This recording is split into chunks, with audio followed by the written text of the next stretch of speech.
Have you ever been treated like you were no longer part of your own family? As if, from one moment to the next, all your history, all your sacrifice, all the love you gave simply had no value anymore? I went. And it wasn't outside my home, it wasn't among strangers. It was inside my own home. The house I helped pay for.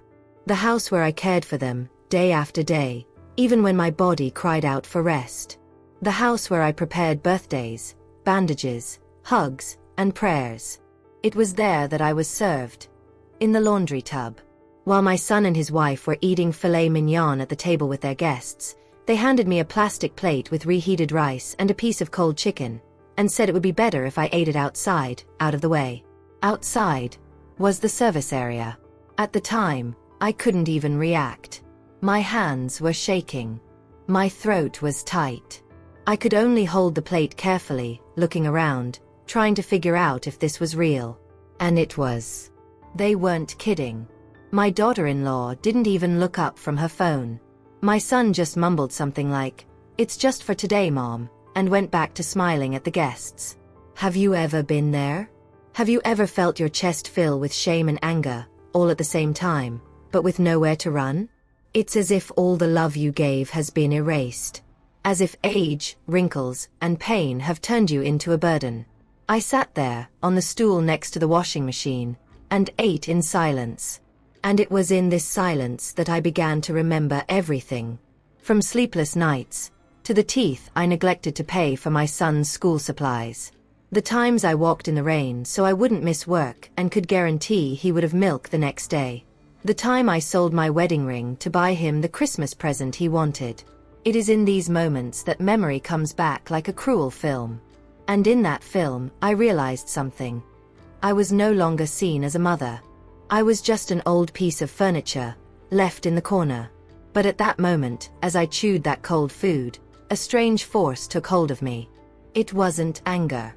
It was dignity. It was as if, after years of keeping quiet, a dormant part of me had awakened. Because there are things we can handle. And there are others that the soul refuses to swallow. And there, between the bucket of dirty clothes and the smell of soap, I decided that it wasn't going to end like that. Because there's one thing they seem to have forgotten. I was the one who built all that. But to understand how I got to that moment, alone, with a plate in my hand and my heart in pieces, I need to tell you how it all began. Before I was the woman who ate alone in the laundry room, I was many things. I was the daughter of farmers in rural Georgia, where you learned more from life than from books. I grew up hearing my mother say that dignity can't be bought.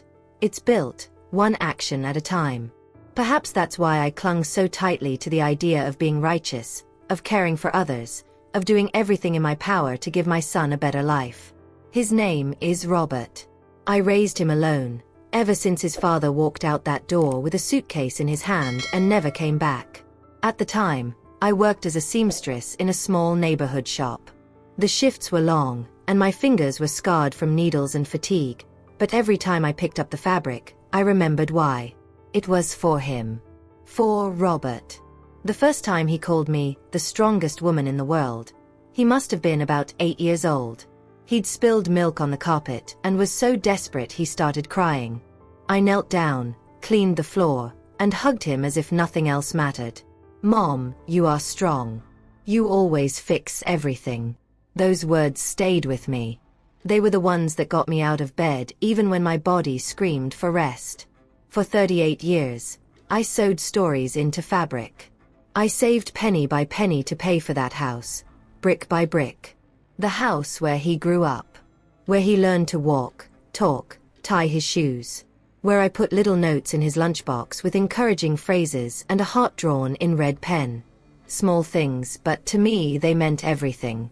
When he got into college, I sold my car to pay for his books. I was without transportation for a long time, walking to work, but seeing him walk to college with that smile. It was worth every step. I told myself it was just a phase, that everything would work out later. That one day he'd look back and understand. But time passed, and the distance grew. When he got married, things began to change subtly. First, I was no longer invited to dinners. Then, the phone calls diminished. And even when we did see each other, it was as if I'd become a fixture in the house. Present, but invisible. Have you ever felt this? The feeling of being in the right place, with the people you love, but still feeling like you'd walked in uninvited? Like your presence was tolerated but not wanted? I felt it more and more. Not from direct words, but from the glances exchanged, the doors closing too slowly, the laughter that stopped when I entered the room. But I tried not to see it. Because that's how we fool ourselves, trying to protect what little we have left, even when everything is already falling apart.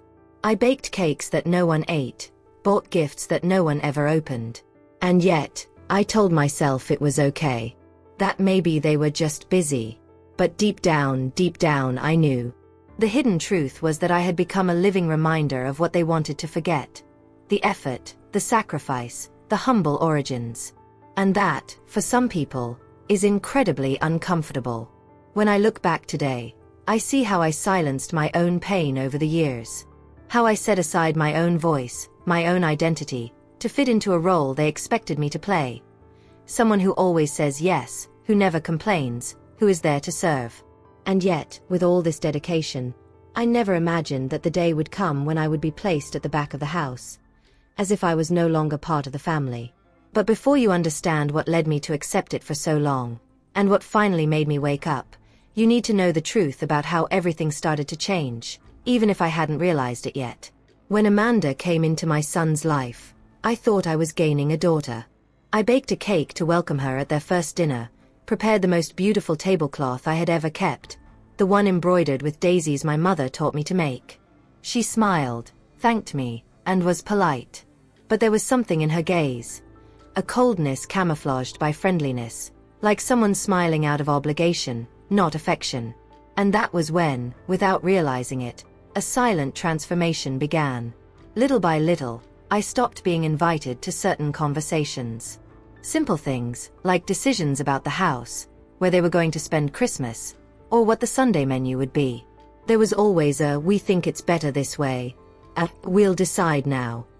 And that "we" never included me. It was as if I'd become a permanent guest, someone tolerated but never consulted. There was one day in particular that I've never forgotten. We were all in the kitchen, and I offered to make breakfast. Amanda looked at Robert and said, laughing, "Let me do it, otherwise it'll turn into hospital food." She laughed. He did too. And me. I pretended it wasn't my problem. It's funny how the impact of these little things builds up. How the details we pretend not to notice slowly distance us from the ones we love. A dish left here, a forgotten invitation there, a birthday present that never arrives. All of this shapes a new reality. One in which you begin to doubt your place within your own story. I remember one Sunday when it rained all day. I made my lasagna, Robert's favorite since he was a boy. When I took it out of the oven, Amanda said she'd already ordered delivery. "Oh, don't worry about that, Mary Lou. We want to eat something different today." The food stayed on the table, untouched. That was the day I started eating in the kitchen, standing up. No one told me to. I put myself there myself. So as not to disturb, so as not to seem pushy, so as not to cause more trouble. It's curious how we debase ourselves without realizing it, trying to maintain harmony, trying to protect a notion of family that no longer exists. The mindset I carried was the same as always. Take a step back to avoid conflict. But the further I retreated, the more invisible I became. The house no longer had my scent, nor my music, nor my favorite flowers on the porch. Everything had changed. Even Robert's tone of voice with me was different. Less warm. More automatic. Once, I picked up an old picture frame with a photo of us when he was about 10. I showed it to Amanda with a wistful smile. She simply said, "Wow, he was really different," and turned away. That comment lingered in my head for days. How different? Was it just about appearance? Or about who he'd become? These questions, these unspoken doubts, began to build up inside me. And I, who had always been one to keep things to myself, began to fill myself with silence. It was a heavy silence, the kind that fills every corner of the soul. A silence that screams. Even so, I told myself it was just a phase. That every beginning of a marriage has its adjustments. That soon everything would go back to normal. I wanted to believe it. I needed to believe it. Because admitting I was being left out, ignored, was acknowledging a pain I didn't know I could bear. I continued making coffee, placing flowers on the table, washing their clothes with the same care as before.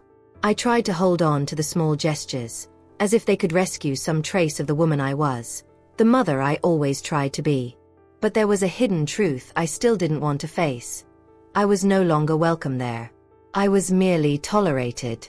And tolerance, when it comes to love, is a kind of disguised contempt.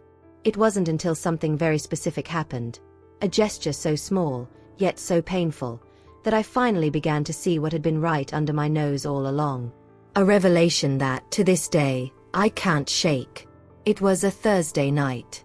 I remember because it was the only day of the week Amanda usually went to yoga class. That day, she cancelled.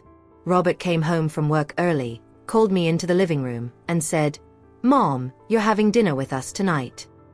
My heart skipped a beat. It had been weeks since I'd heard something so direct from him. At the time, I thought, maybe things are getting back on track. The table was set. A new tablecloth, glasses that only came out of the china cabinet on special occasions, candles lit. The food smelled like fond memories: roast beef, fresh rice, a well-cut salad. My son smiled when he saw me. "We made everything just the way you like it." And I, like a child at a birthday party, sat down carefully, as if I didn't want to ruin the moment. For the first few minutes, we chatted. Nothing too deep. The traffic, the weather, a new series they were watching. But the atmosphere was light, as if something was being repaired. It was strange, but I wanted to believe. I wanted to indulge. But there are things we feel before we even understand them. Amanda didn't say much, but her eyes were different. She didn't look at me with the same disdain as before, but there was something there. As if she were waiting for the right moment. Dessert arrived quickly. Lemon cake with condensed milk frosting. The recipe was mine. She said she'd made it with my spiritual help. Robert laughed. So did I. But it was a nervous, half-hearted laugh. That dinner seemed too good to be true. And indeed it was. Shortly afterward, Robert excused himself. He said he needed to show me something in his office. "Just a minute, Mom. You'll like it." I followed him, my heart a little fluttering, but still clinging to that tentative hope. He handed me a manila envelope. "Please open it." Inside was a list. Household items, bills, expenses, and a suggestion for a change in my room. It was an informal document, almost like a contract, proposing that I sleep in the back of the house, near the laundry room, for more privacy, and to avoid noise at night. It said they could then use my guest room for guests, and that I would have more freedom in the new space. My son handed it to me with a fragile smile, trying to appear neutral. Amanda arrived shortly after, carrying 2 mugs of tea, as if it were all part of a plan that had already been agreed upon. In that moment I understood. Dinner wasn't about me. It was about setting the stage. The food, the light-hearted tone, even the dessert, it was all part of a script designed to disguise a decision that had already been made. A decision that hadn't even occurred to me. The impact of this revelation was like a silent punch. I didn't cry. I didn't argue. I just looked him in the eye and asked, "Is this what you think I deserve after everything?" Robert looked away. Amanda, silent, simply placed the mugs on the table and left the room. I returned to my room. I sat on the edge of the bed, the envelope still in my hands. And it was there, in that moment when the truth dawned on me, that I realized they were slowly pushing me out of their lives. Not with shouting or fighting, but with cold, calculated gestures disguised as kindness. It's in these behind-the-scenes moments of family life that much is revealed. The transformation that occurs isn't explosive, but corrosive. It begins with emotional distancing, moves on to a change in the tone of conversations, leads to exclusion from decision-making, and ends with you being redirected to a smaller space, both physical and symbolic. Even so, that night, lying in silence, I still tried to rationalize. I told myself that maybe it was a good idea, that maybe the new room would be quieter, more private, like they said. Because that's how we try to survive, by making excuses to avoid accepting the raw pain. But something inside me was already beginning to stir. A different feeling. An uneasiness that went beyond sadness. It was as if my soul was finally tired of bending over. And it was exactly the next day, when I woke up and saw what had been done with that new space, that everything that was still trapped inside me began to take shape. It wasn't just hurt anymore. It was something else. A silent but definitive decision. The next morning, I woke up earlier than usual. The house seemed even quieter than usual, as if it already knew what awaited me. I walked slowly down the stairs, my heart heavy, and into the back hallway. Amanda had left the door ajar. I pushed it open carefully, and there was the so-called new room they had prepared for me. It was a makeshift space between the laundry room and the small room where we kept cleaning supplies. A thin mattress rested on the floor, with an old quilt folded over it. There was no closet, just a shelf with room for a change of clothes and a lamp that didn't even work. In the corner, a plastic chair. And right next to it, the sink. That old sink I used to scrub Robert's diapers years ago. I didn't cry. I didn't scream. I just stood there, staring at the scene as if witnessing a symbolic burial of myself. It was as if my entire past, my entire trajectory, had been reduced to that small, dimly lit, windowless space. That was how they wanted me to fit in now. Away from the room, away from the table, away from their lives. I spent the rest of the day in silence. I didn't have the strength to hide it. I didn't want to fake smiles. When night fell, Amanda called me. She said dinner was ready. It was as if nothing had happened, as if everything was perfectly normal. I walked to the kitchen, trying not to stumble in the pain. The table was set again, with 3 places. Just 3. I stood there for a few seconds, waiting for some gesture. Come sit with us, Mom. But nothing. Amanda grabbed a plastic plate, put some food on it, rice, beans, and a piece of cold meat, and handed it to me. It'll be better for you to eat outside, because of the musty smell on your clothes. It might bother your guests. Outside was the sink. The laundry room. The same place where, decades earlier, I had washed every item of my son's clothing with bar soap and prayer. The same space that now was seen as more appropriate for me than the family table. Her words came calmly, as if she were speaking of something practical, logical. Without weight. Without guilt. But the impact was devastating. It was the kind of violence that doesn't scream, it settles in. A kind of gentle contempt, wrapped in excuses and polite smiles. I picked up the plate. My hands were shaking, not from anger, but from something deeper. A mixture of shame, humiliation, and disbelief. I walked to the laundry room with short steps.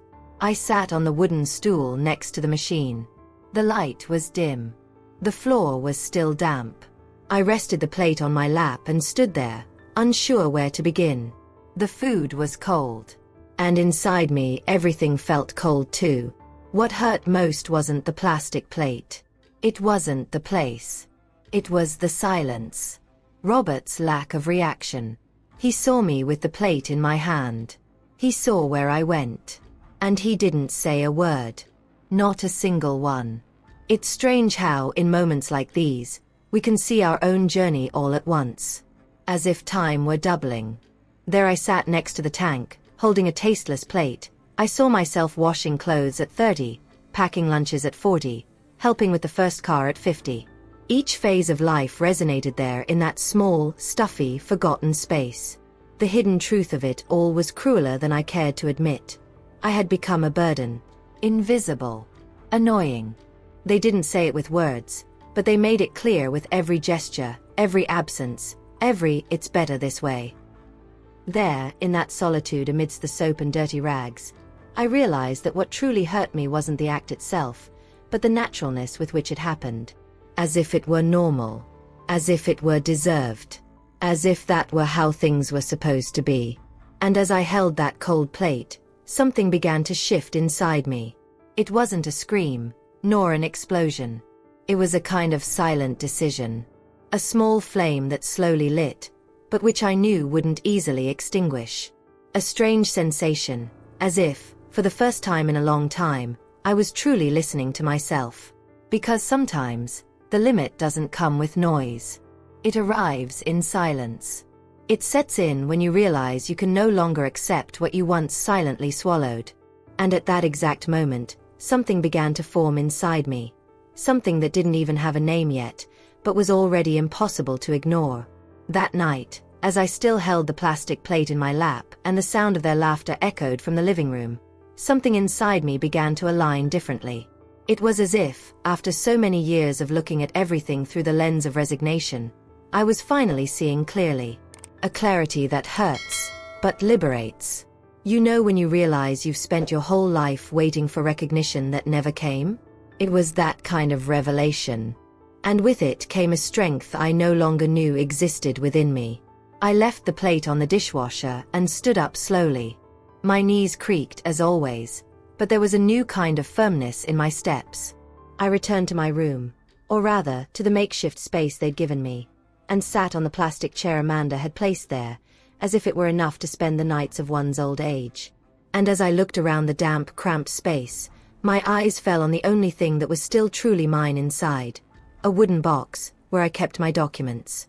I opened the lid and one by one, pulled out the papers. Contracts, deeds, receipts, things that were years old, but still held power. And there, amidst that yellowed paperwork, were the records they seemed to have forgotten, or ignored. The car Amanda drove around in, shopping for luxury items and showing off to her neighbors? It was in my name. Robert's new cell phone, the one he used for work, scheduling meetings, connecting with everyone and everything? It was also mine, according to the documents. The children's health insurance, their private school, even some household bills. All linked to me. They had built a life on the structure I had supported for years.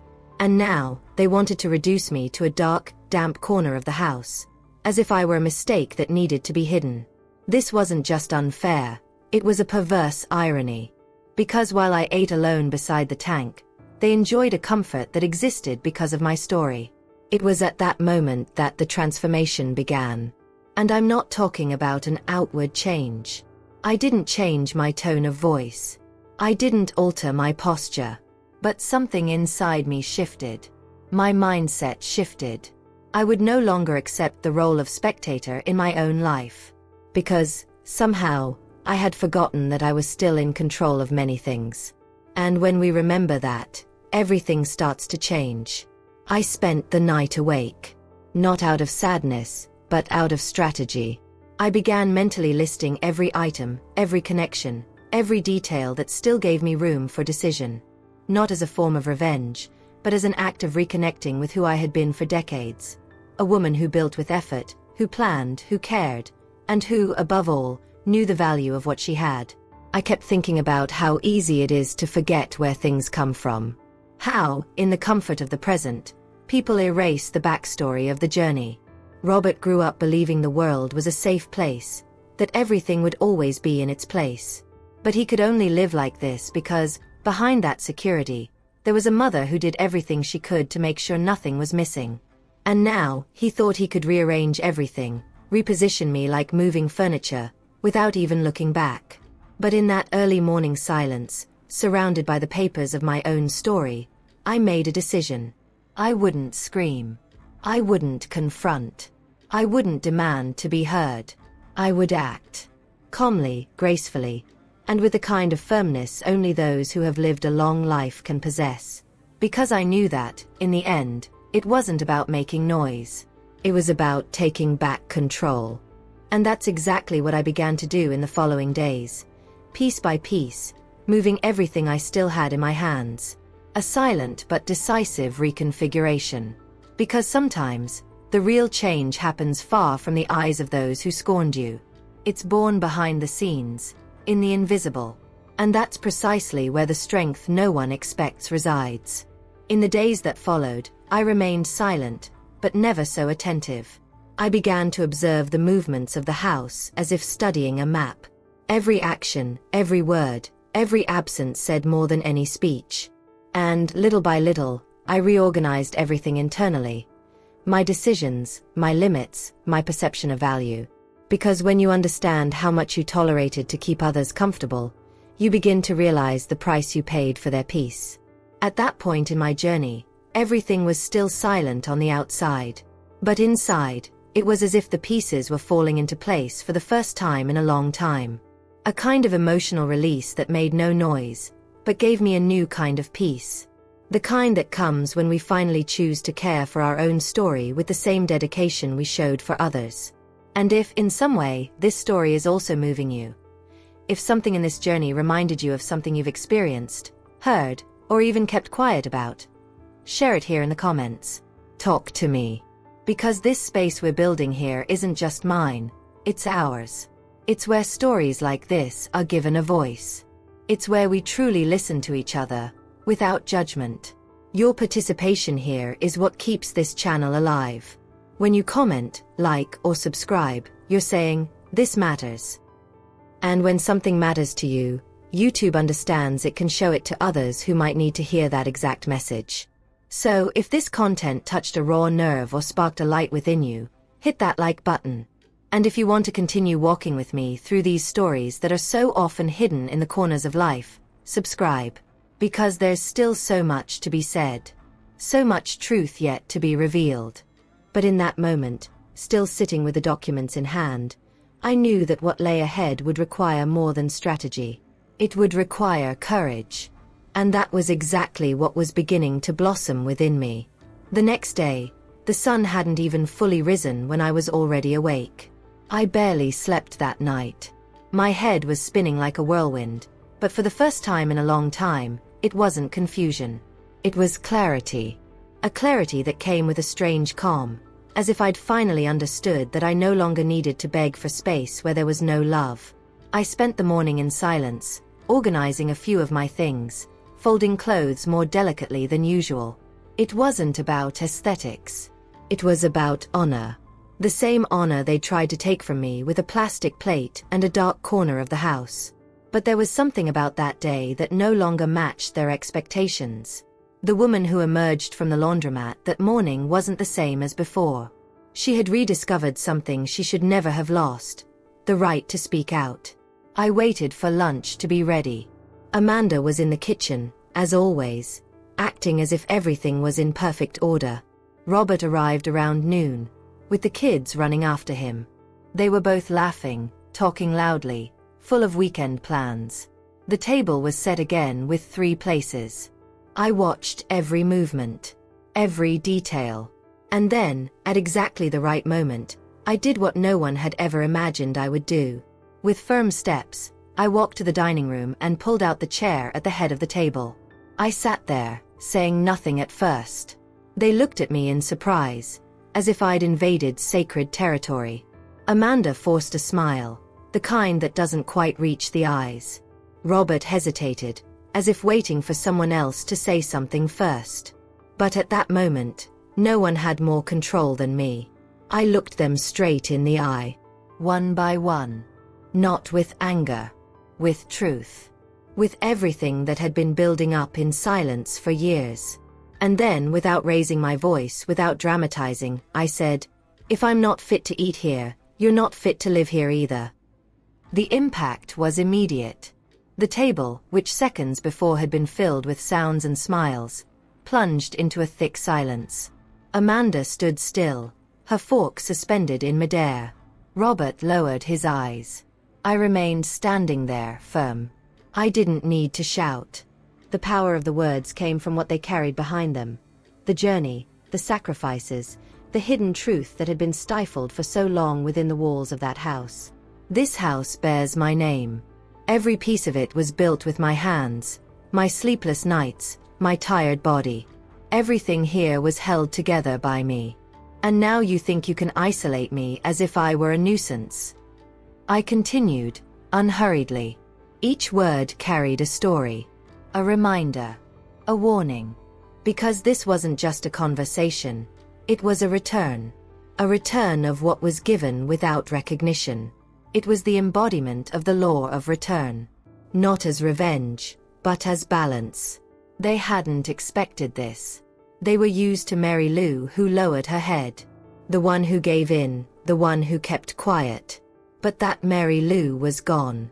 And I saw in their eyes the confusion of someone who realized, too late, that they'd underestimated the silence of a woman who'd spent her entire life swallowing hard.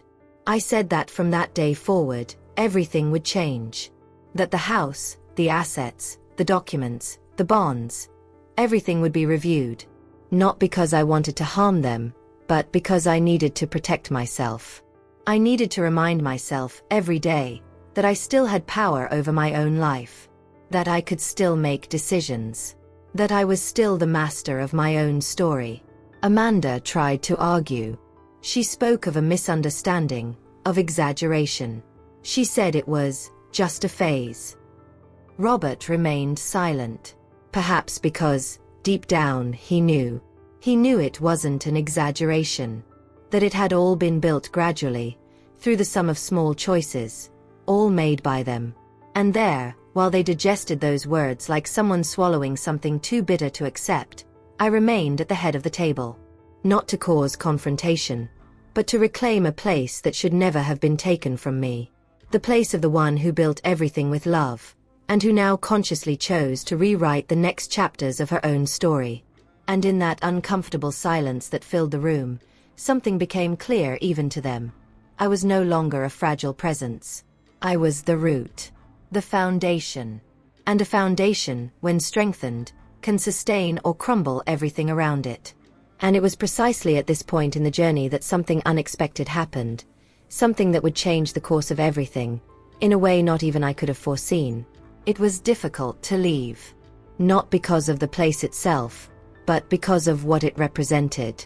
That house, steeped in history, wasn't just a brick building. It was an extension of my memory, my struggle, my dedication. But there comes a time when we understand that remaining where there's no longer respect is a form of abandonment. And I'd already done that for far too long. I closed the door without looking back.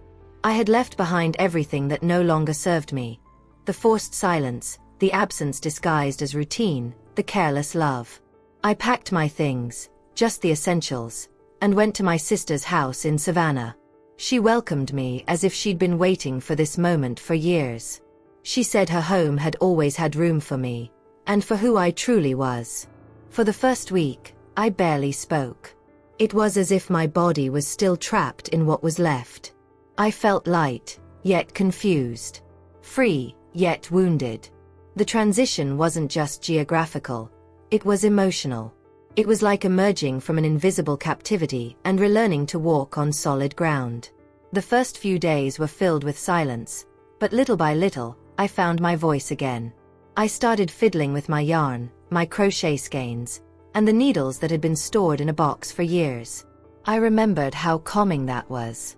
Not just the practice, but the symbolism. Each stitch was a choice, each weave a care. That's when the idea for the shop was born. Small, simple, modest. A little corner on the porch of my sister's house. I put up a hand-painted wooden sign, Mary Lou, made with love and memory. And, without rushing, I began. First, the neighbors arrived. Then, friends of neighbors. Soon, people stopped by just to chat. It wasn't just about crocheting. It was about listening, caring, sharing. And so, with a sweet and steady pace, I began rebuilding not only a routine, but an identity. The journey thus far hasn't been easy, but it has been profoundly transformative. Because I haven't become someone else, I've returned to who I was before I let others decide my worth. And that's priceless. Every piece I created, every story I heard in the shop, reminded me that there was still so much inside me waiting to blossom. My mindset has also changed. I've learned that presence isn't everything. What matters is how we're treated, not just the fact that we're there. Family isn't about blood, it's about a real bond, mutual care, and a living presence. And when these pillars are broken, the wisest thing to do is pick up the pieces that belong to us and start over with what still truly pulses. My sister said my face had changed, that I looked lighter, more whole. And maybe it was true, because for the first time in years, I felt like I owned my own story. Not because everything was perfect, but because I was writing in my own handwriting again. The nights were peaceful. The scent of chamomile tea, the sound of needles touching wool, the distant chirping of crickets in the yard, all of this created a new landscape within me. A place where dignity didn't need to be fought for. Where affection was offered without charge. Where presence was celebrated, not just tolerated. I started walking in the city park, doing small shopping at the market, looking at myself in the mirror with less weight. It was as if, finally, the world was seeing me again. And more importantly, as if I was seeing myself again with more generous eyes. It's amazing how the decisions that hurt the most are often the ones that heal the most. And deep down, life always gives signs. Signs that it's time to change, to leave, to be reborn. But we can only hear them when we silence the noise of fear. And it was precisely in that silence that my strength was born. And one day, without planning, without wanting, the past knocked on my door. Literally. And what happened from then on was something I couldn't have imagined, not even in my wildest imagination. It was a typical afternoon, one of those where time passes slowly and we don't even notice the clock ticking. I was on the porch, finishing another crochet piece, when my sister appeared with an envelope in her hand. "This has arrived for you, Mary Lou," she said with that careful tone, as if she already sensed there was something more there than just paper. I took the letter with my hands still marked with thread and paused for a few seconds, just looking at the name in the corner, Robert. My heart skipped a beat I couldn't control. It had been months since I'd left that house. Since then, no contact, no attempt, no gesture. It was as if I'd disappeared from their world. And, in a way, I had. Not by choice, but for emotional survival. And now, suddenly, that familiar letter was there, before me again. I sat up slowly, as if my body were trying to catch up with what my soul already sensed. I carefully opened the envelope and pulled out the paper. Its scent was still fresh. The writing was a little shaky, perhaps hurried, perhaps restrained. But what was there pierced me completely. "Mommy, since you left, this house has never been the same. We have everything in place, but something is missing that cannot be bought, fixed or replaced. The soul is missing. The lady is missing." I stopped reading for a moment. The world seemed to slow down, as if time itself were respecting that moment. I continued. "It took me a while to understand what we did. To realize that your presence was what kept everything alive here. It wasn't just about food or routine. It was about truth, about warmth, about roots." The words came like gentle knives. They hurt, but in a different way. As if, somehow, they were cleaning wounds I didn't even know were still raw. That letter wasn't a direct apology, but it was an acknowledgement. And sometimes that acknowledgement carries much more weight than a rehearsed forgiveness. He kept saying that the children were asking about me, that the house was too quiet, that Amanda was more introspective, that he himself had re-examined many things and, most importantly, realized the impact of the choices he had made. "Mommy, I don't know how allowing you to be treated like that didn't hurt at the time. But today, every detail weighs on me as if it had just happened." I stood there, reading and rereading, trying to digest what it all meant. Because it wasn't just about what was written. It was about what had gone unsaid for so many years. It was about what had been swallowed, hidden, stifled. The letter was the sound of a silence finally broken. And that, for me, was already a lot. But the most curious thing was what I felt afterward. There was no euphoria. No anger. No complete relief. It was as if my heart had opened a new drawer, one of those we didn't know existed. Inside it was a strange feeling, a mixture of tenderness, pain, and acceptance. as if I was finally understanding the true meaning of the word reconciliation. Not as a return, but as recognition. I didn't pick up the phone that day. I didn't write back. I didn't make any plans. I just took a deep breath and let that letter take up residence inside me for a while. Because there are things that can't be answered immediately. They need to be felt. They need to find a space within us that's ready to welcome them. And as the sun began to set, tinting the sky with hues of orange and gold, I returned to my crochet. The needle ran between my fingers as if I were embroidering, stitch by stitch, a new layer of understanding about everything I'd experienced. And, in a way, that letter didn't just speak of the past. It opened a crack.